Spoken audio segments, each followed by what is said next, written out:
ελευθερία είναι να χέζεις με την πόρτα ανοιχτή, να μην χτυπάει το ξυπνητήρι το πρωί. Ελευθερία είναι να μην φοβάσαι να εκφραστείς όπως θέλεις να ντυθείς κι ό,τι νιώθεις να το πεις. Η ελευθερία κοστίζει ακριβά, θέλει θυσίες και να ζεις μοναχικά. Η ελευθερία φαντάζει ουτοπία, για ποιον γεννιέται και πεθαίνει στη σκλαβιά.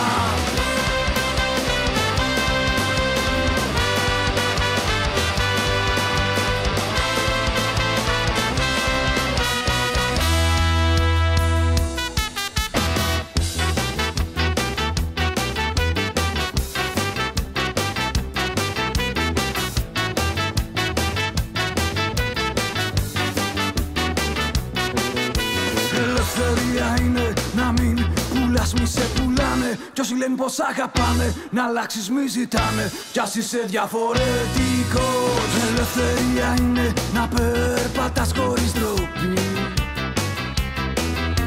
να μην σε πνίγουνε τα όχι, τα πρέπει και τα μη. Ελευθερία είναι να γελάς, να τραγουδάς, κι όσοι δεν σε σέβονται να τους παρατάς. Η ελευθερία κοστίζει ακριβά, θέλει θυσίες και να ζεις μοναχικά. Η ελευθερία φαντάζει ουτοπία, για ποιον γεννιέται και πεθαίνει στη σκλαβιά.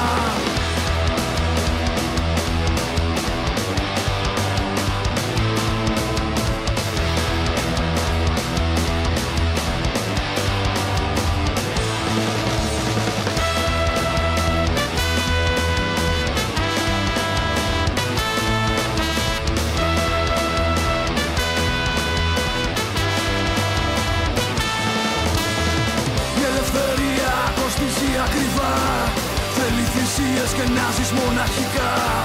Η ελευθερία φαντάζει ουτοπία, για ποιον γεννιέται και πεθαίνει στη σκλαβιά. Η ελευθερία κοστίζει ακριβά, και εμείς δεν έχουμε λεφτά.